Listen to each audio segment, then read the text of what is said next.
Lillian Johnson, une serveuse noire vivant dans la précarité, rentrait chez elle sous une pluie battante lorsqu'elle aperçut une voiture arrêtée sur le bas-côté. À l'intérieur, un homme âgé tremblait de froid. Son téléphone était déchargé et il ne savait pas quoi faire. Éreintée, Lillian choisit pourtant de lui venir en aide. Ce qu'elle ne savait pas, c'est que le lendemain, ce même homme franchirait la porte de son lieu de travail et bouleverserait sa vie. Mais avant de vous raconter cette histoire, dites-nous en commentaire d'où vous regardez cette vidéo. On adore découvrir jusqu'où nos histoires voyagent. La pluie tambourinait sur le toit de la voiture comme si elle voulait le traverser. Lillian avait du mal à distinguer la route à travers le pare-brise, malgré les essuie-glaces à pleine vitesse. Ses mains serraient le volant, à s'en blanchir les jointures. Chaque muscle de son corps criait de fatigue. 8 heures debout. 8 heures à sourire à des clients désagréables, à porter des assiettes lourdes, à nettoyer des tables grasses. Ses pieds la faisaient souffrir dans ses vieilles chaussures trouées, et son dos semblait sur le point de se briser. Mais elle n'avait pas le choix. Le loyer n'allait pas se payer tout seul. Elle n'aspirait qu'à une chose: rentrer chez elle, retirer cet uniforme qui sentait la friture et s'écrouler dans son lit. Mais à travers le rideau de pluie, elle aperçut une voiture immobilisée sur le bas-côté, ses feux de détresse clignotant faiblement. Lillian ralentit, mais son pied hésita au-dessus du frein. Il était près de minuit. Elle était seule. S'arrêter pour aider un inconnu pouvait être risqué. Sa mère le lui avait souvent dit: « Lillian, tu as bon cœur, mais le monde, lui, ne l'a pas. » Elle accéléra, décidée à continuer sa route. Mais quelque chose la retint. Une image lui revint en mémoire. Son père, des années plus tôt, coincé au bord de la route avec sa voiture en panne, attendant des heures qu'une âme charitable s'arrête. Elle n'avait que 10 ans, mais n'avait jamais oublié le soulagement sur son visage quand ils étaient enfin rentrés à la maison. « Bon sang !» murmura Lillian en freinant. Elle fit demi-tour et se gara quelques mètres devant la voiture en panne. Elle attrapa un vieux manteau sur la banquette arrière, couvrit sa tête et courut sous la tempête. En quelques secondes, elle était trempée jusqu'aux os. Arrivée à la fenêtre du conducteur, elle frappa. À l'intérieur, un vieil homme la fixait, les yeux agrandis par la peur. Il ouvrit la portière lentement. Lillian vit qu'il tremblait.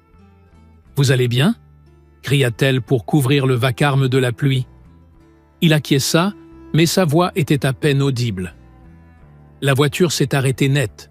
Le téléphone est mort. Je ne sais pas quoi faire. » Lillian regarda autour d'elle. Rien que de l'obscurité et de la pluie. Pas une lumière, pas une station-service, pas l'ombre d'une habitation. « Vous ne pouvez pas rester là, » dit-elle, prenant sa décision. « Montez dans ma voiture. Je vais vous emmener dans un endroit sûr. » L'homme hésita, comme s'il pesait le pour et le contre. Puis il hocha la tête. Il prit une petite valise sur le siège arrière et suivit Lillian, chancelant sous l'averse.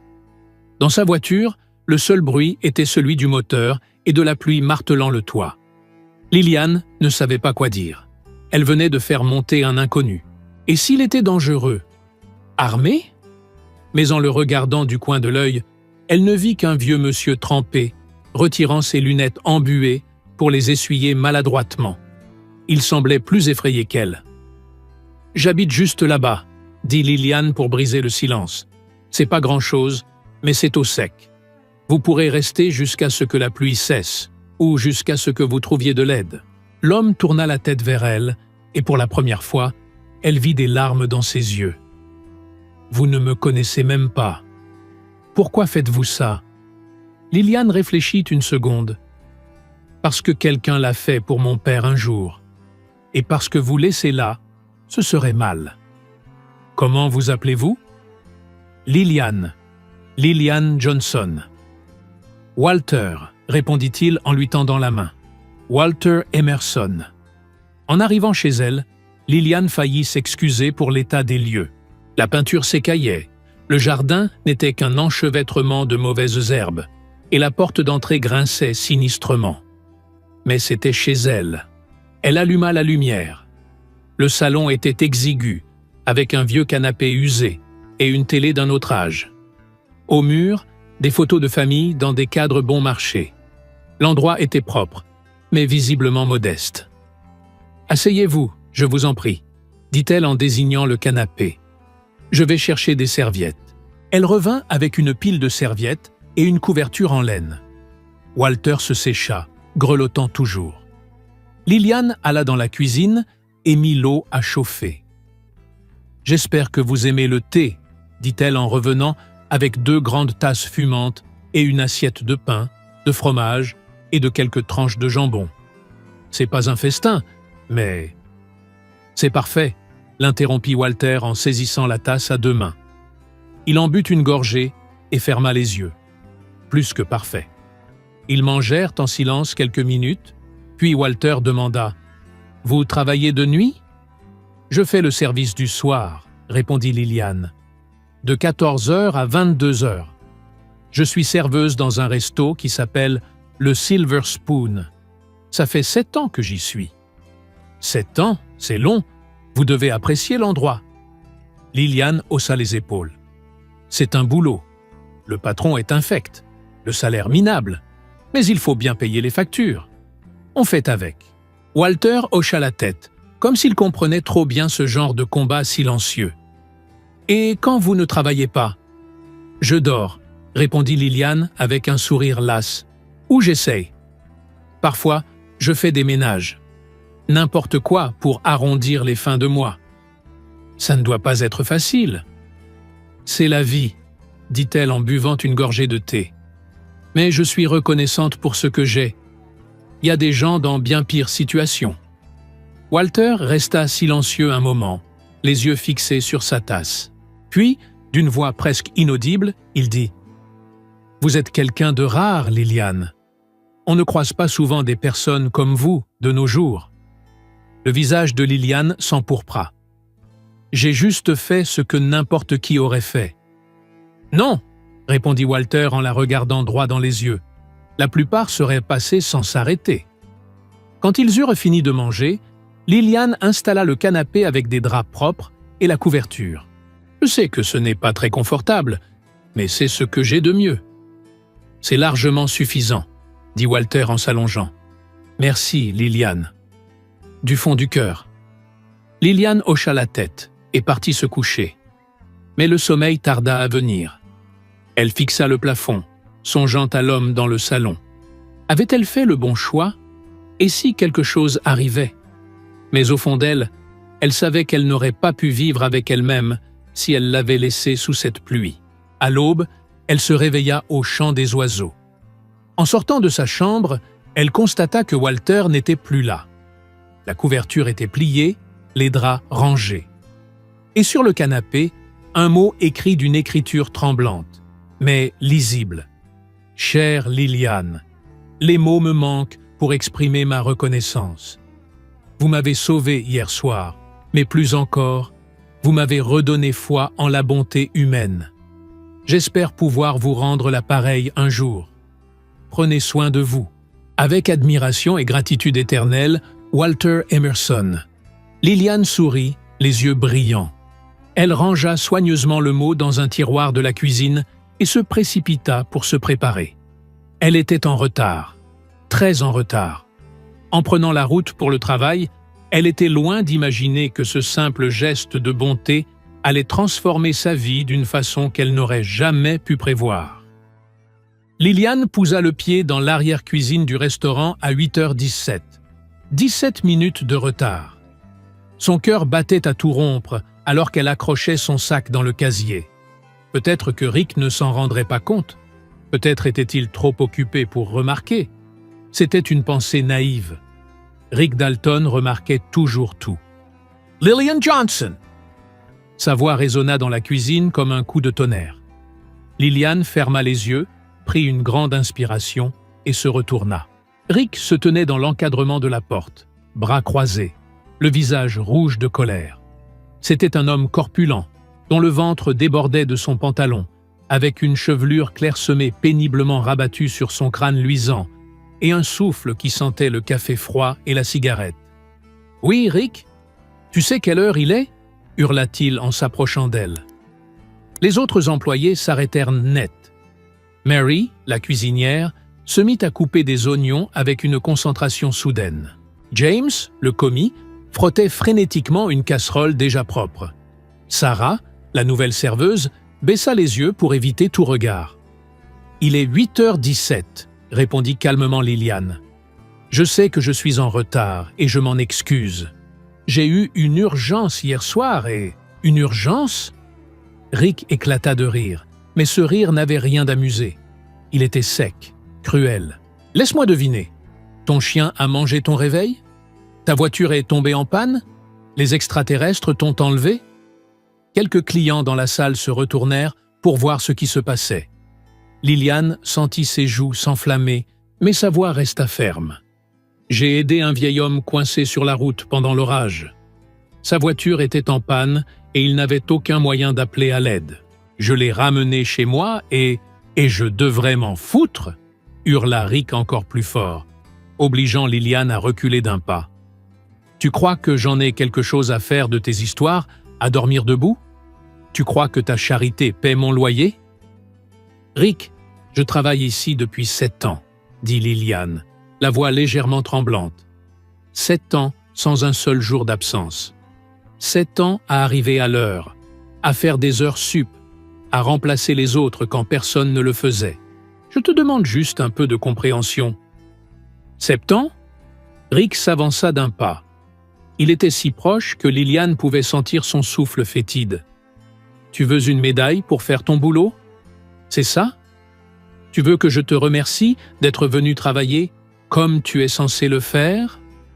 Liliane sentit les larmes lui monter aux yeux, brûlantes, mais elle se força à ne pas pleurer. Pas devant lui. Jamais devant lui. « Je veux juste un peu d'équité, » dit-elle d'une voix basse. « De l'équité » Rick ricana amèrement. « Tu veux savoir ce qui est équitable?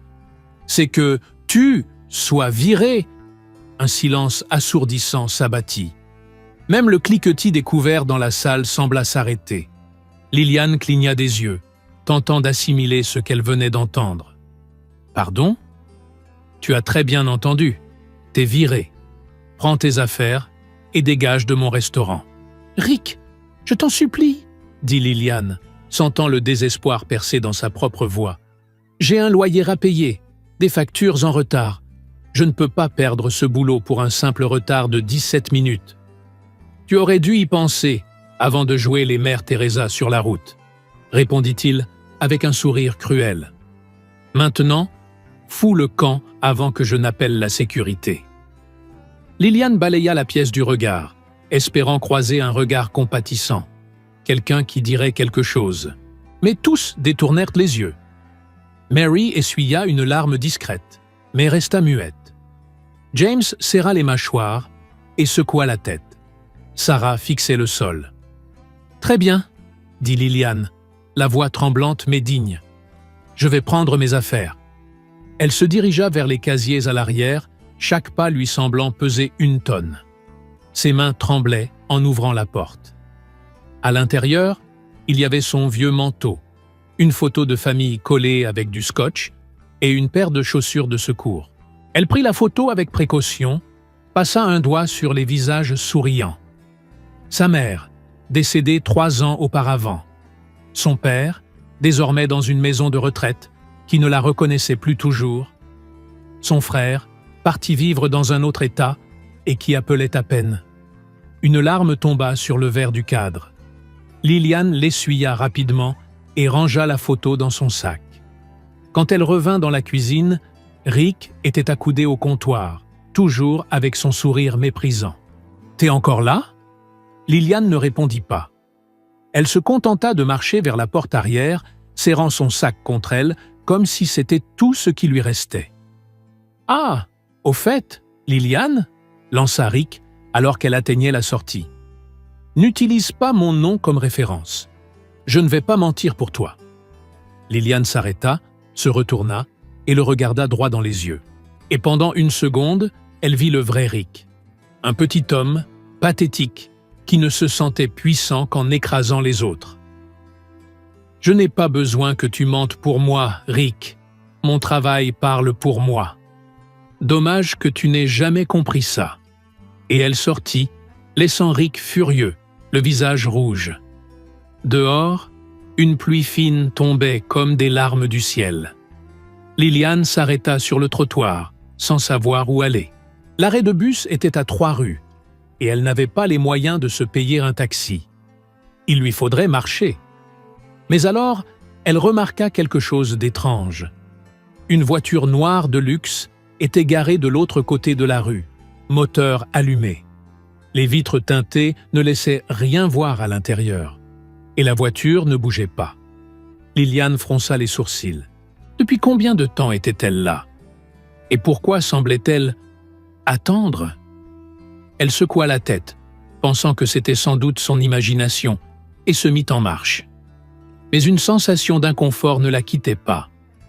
Dans la voiture, Walter Emerson avait tout vu. Il était arrivé devant le restaurant 15 minutes plus tôt, avec l'intention de remercier Liliane en personne et de l'inviter à déjeuner. Mais alors qu'il allait entrer, il assista à toute la scène par la vitre. Il vit Rick hurler. Il vit Liliane lutter pour garder sa dignité. Il vit l'humiliation publique, le licenciement brutal et la sortie silencieuse. Et quelque chose en lui se brisa. Il sortit son téléphone et composa un numéro familier. « Marcus, j'ai besoin de toi ici tout de suite », dit Walter d'une voix qu'il n'avait pas utilisée depuis longtemps. C'était la voix qu'il réservait aux réunions importantes, quand quelqu'un allait trop loin, froide, calculée, dangereuse. « Oui, monsieur Emerson », répondit Marcus de l'autre côté. « Que puis-je faire ? Je veux tout savoir sur le restaurant Silver Spoon. Propriétaire, finances, historique du personnel, tout.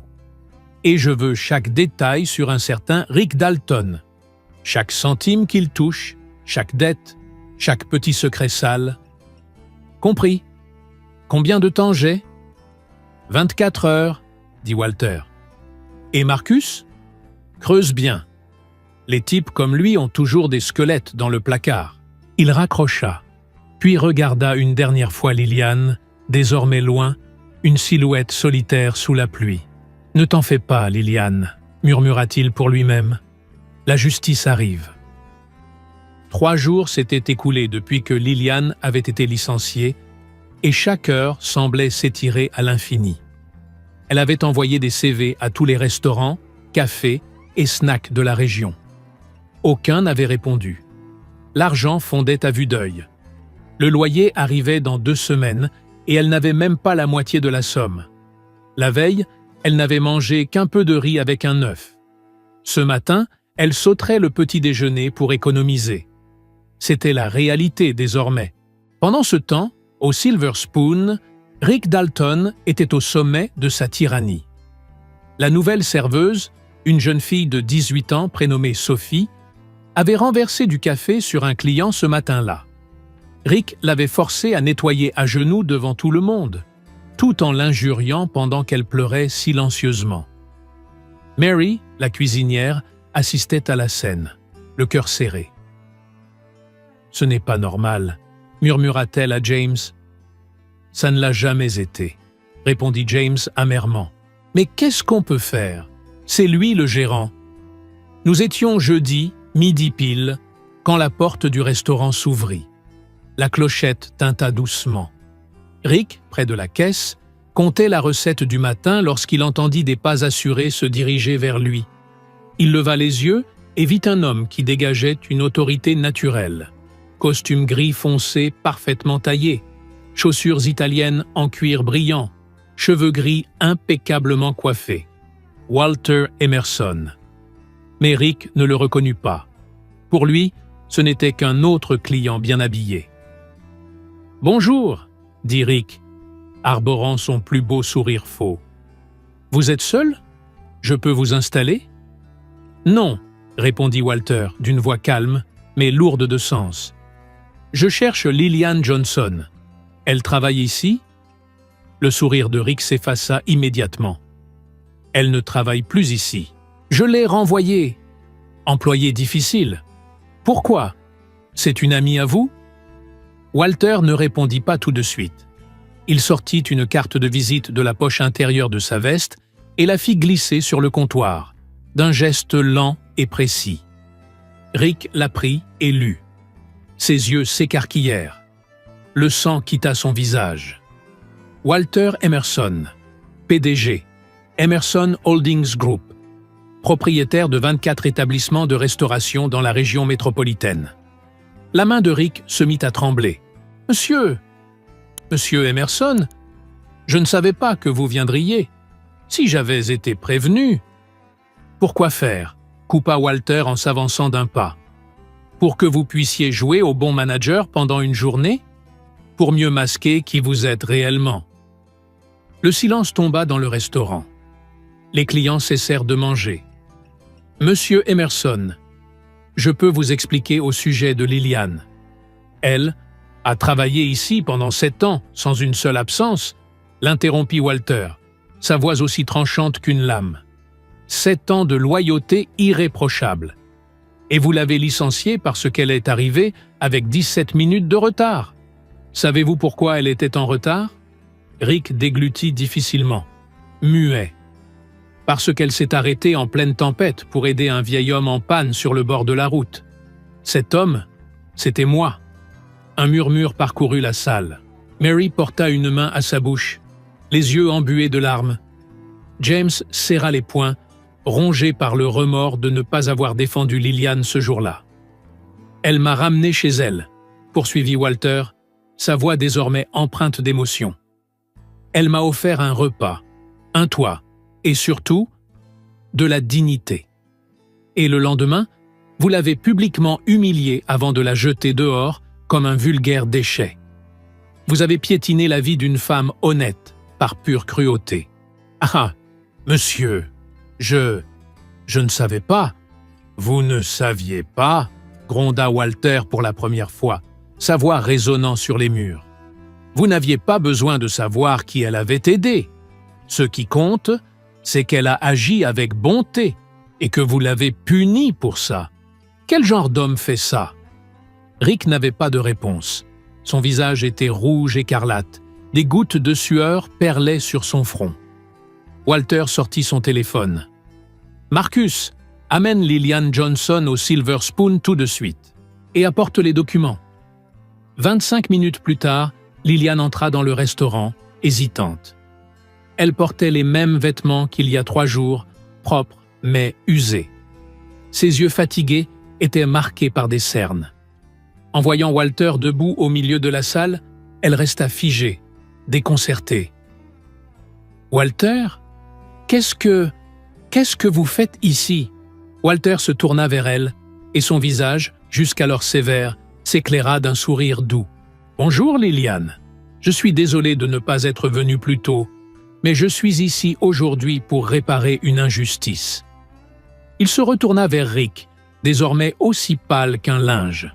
« Monsieur Dalton, à partir de maintenant, vous êtes suspendu de vos fonctions en attendant une enquête complète. » « Une enquête? Mais pourquoi? » « Marcus, s'il te plaît. » Un homme grand en costume entra dans le restaurant avec une grosse mallette. Il l'ouvrit, sortit un dossier et lut. « Richard Dalton. Ces 18 derniers mois, vous avez détourné environ 43 000 $ de la caisse via des faux rapports de stock. De plus, vous avez accepté des pots de vin de 3 fournisseurs en échange de contrats exclusifs, violant les règles de l'entreprise. » Rick devint livide. « C'est faux !»« Nous avons les images », ajouta Marcus, placidement, en posant un ordinateur portable sur une table. Il appuya sur lecture. À l'écran, Rick était clairement visible en train de prendre de l'argent de la caisse et de le mettre dans sa poche. Dans une autre séquence, il recevait une enveloppe d'un homme devant un camion de livraison. « Non, non !» balbutia Rick, titubant en arrière. 2 policiers entrèrent dans le restaurant. Marcus les avait appelés juste avant son arrivée. « Richard Dalton, vous êtes en état d'arrestation pour détournement de fonds et fraude », déclara l'un des officiers en lui passant les menottes. « Vous avez le droit de garder le silence. » Rick tenta de protester, mais sa voix s'éteignit alors qu'on l'emmenait sous les regards stupéfaits de tout le restaurant. Une fois Rick parti, Walter se tourna vers Lillian, encore sous le choc, incapable de croire ce qu'elle venait de vivre. « Lillian, dit-il doucement, je voudrais vous offrir le poste de directrice générale de ce restaurant. Vous aurez autorité sur toutes les opérations, avec un salaire 3 fois supérieur à celui que vous aviez. » Lillian cligna des yeux. Les larmes coulèrent librement cette fois. « Walter, je ne sais pas quoi dire. Dites que vous acceptez. Cet endroit a besoin de quelqu'un comme vous. Quelqu'un avec du cœur. » Elle balaya la salle du regard.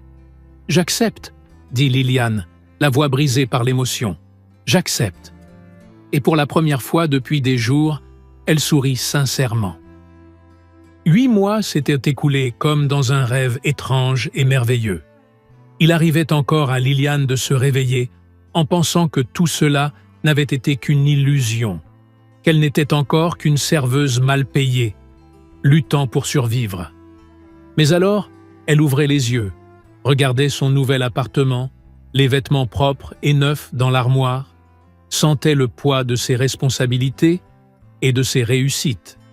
Et elle savait, c'était bien réel. Le restaurant, désormais rebaptisé Silver Spoon Station, s'était métamorphosé.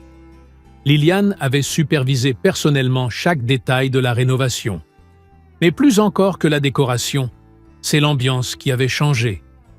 Les employés souriaient désormais sincèrement. Il n'y avait plus de cris, plus de peur.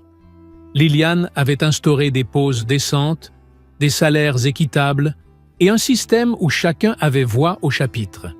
Walter venait toujours au moins 2 fois par semaine, parfois pour déjeuner, parfois juste pour boire un café et discuter avec Lillian de l'entreprise. Il était devenu plus qu'un patron ou un investisseur. Il était devenu un ami, presque une figure paternelle. Un vendredi après-midi, Walter demanda à Lillian de le rejoindre dans le petit bureau qu'elle avait à l'arrière du restaurant. Elle entra et le trouva assis derrière le bureau, une mallette en cuir devant lui. « Asseyez-vous, s'il vous plaît, » dit-il en désignant la chaise en face. Lillian s'assit, une pointe de nervosité dans la gorge. « Quelque chose ne va pas ?» Walter sourit. « Rien de mauvais, je vous le promets. En fait, c'est même tout le contraire. » Il ouvrit la mallette et fit glisser quelques documents vers elle sur le bureau. « Je veux que vous deveniez ma partenaire, Lillian. 50% de ce restaurant seront à vous. » Lillian resta figée. Elle regarda les papiers, mais les mots semblaient flous. « Walter, c'est trop. Je ne peux pas accepter. »« Vous pouvez, et vous allez le faire, » dit Walter avec fermeté, mais douceur. « Vous avez transformé ce lieu. Ce n'est pas juste la déco ou les nouveaux procédés. C'est vous, votre gentillesse, votre leadership, votre vision. Les employés vous adorent. Les clients aussi. Et franchement, ce restaurant ne serait pas ce qu'il est sans vous. »« Mais je n'ai pas les moyens d'acheter la moitié d'un restaurant, » protesta Lillian. « Vous n'avez rien à acheter, c'est un cadeau. Ou plutôt, un remerciement. Pour le cadeau que vous m'avez fait cette nuit-là, sous la pluie. » « Je vous ai juste offert une place dans ma voiture, dit-elle, les larmes aux yeux. Vous m'avez offert bien plus que ça. Vous m'avez rappelé qu'il y a encore de la bonté dans ce monde. » Lillian prit le stylo d'une main tremblante et signa les documents. Quand elle eut terminé, Walter se leva et la prit dans ses bras. Et là, dans ce petit bureau, Lillian laissa enfin les larmes couler librement. Pendant ce temps, de l'autre côté de la ville, dans un monde bien différent, Rick Dalton terminait son service dans une station de lavage auto. Il était sorti de prison 2 mois plus tôt, après avoir purgé une peine réduite en échange de sa coopération et de sa bonne conduite. Mais la liberté ne lui avait pas apporté de soulagement. Il vivait dans une chambre minuscule et humide, louée à la semaine. Il passait ses journées à laver des voitures sous un soleil de plomb, pour un salaire au minimum légal.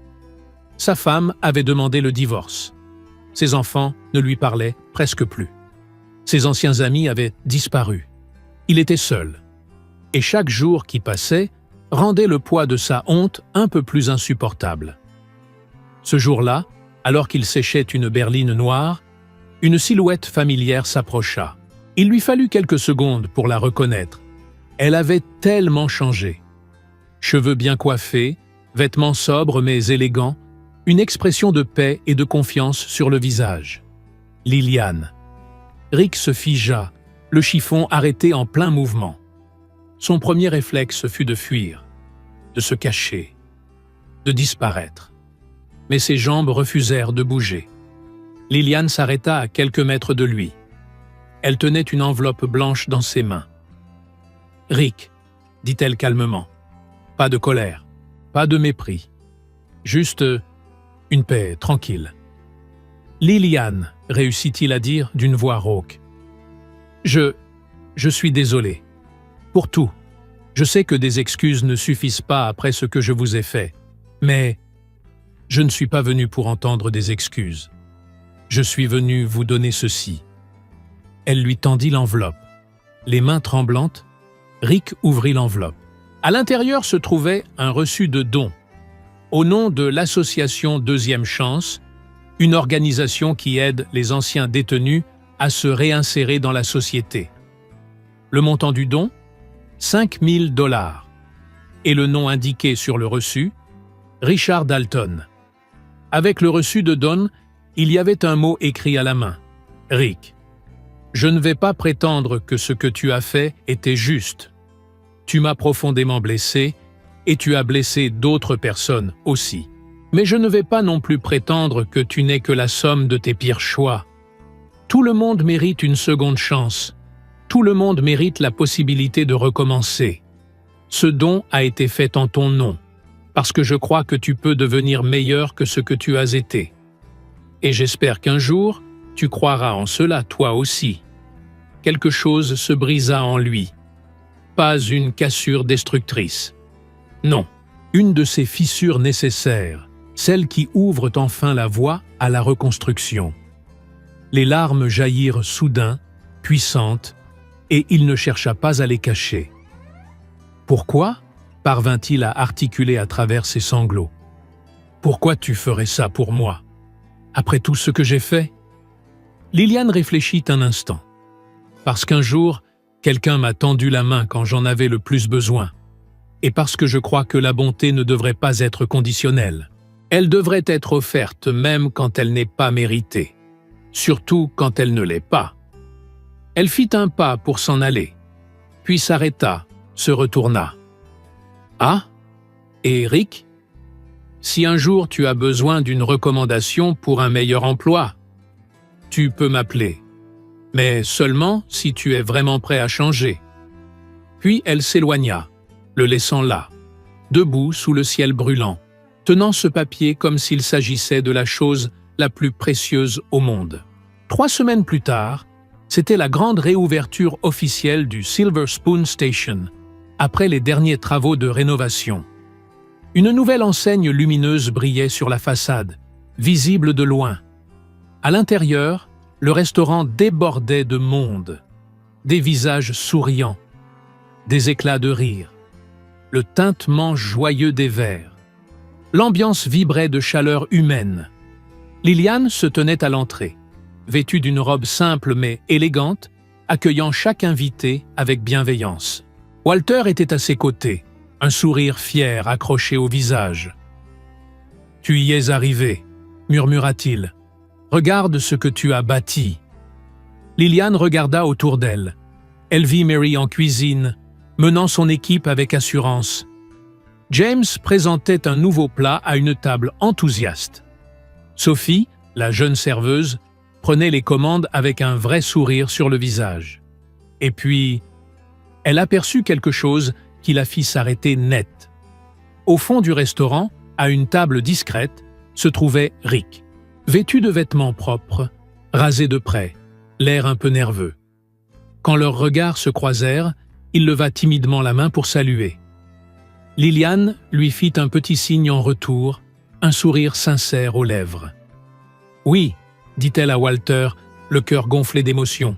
« Je crois qu'on a réussi. » Ce soir-là, Alors que le restaurant vibrait de vie et de joie, Liliane s'accorda un court moment de solitude. Elle sortit par la porte arrière pour respirer l'air frais. Le ciel était clair, parsemé d'étoiles. Une brise légère caressait son visage.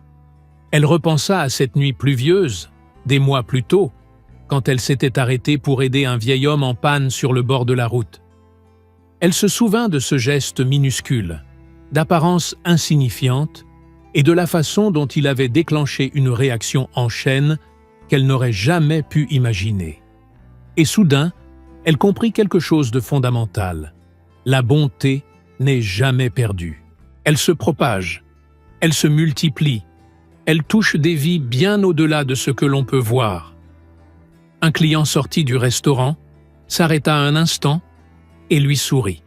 « C'était le meilleur repas de ma vie. Merci pour ce lieu merveilleux. »« Merci à vous d'être venu, » répondit-elle. Puis elle rentra à l'intérieur, prête à poursuivre sa soirée, à servir, à diriger et à continuer de changer des vies, une personne à la fois. Elle savait, au plus profond d'elle-même, qu'elle était exactement là où elle devait être, faisant exactement ce qu'elle était destinée à faire. Répartir la gentillesse. Un cœur à la fois. Si cette histoire vous a touché, n'hésitez pas à aimer la vidéo, à la partager avec quelqu'un qui a besoin de l'entendre aujourd'hui et à commenter ci-dessous. Croyez-vous que la gentillesse finit toujours par revenir d'une manière ou d'une autre? Parlons-en.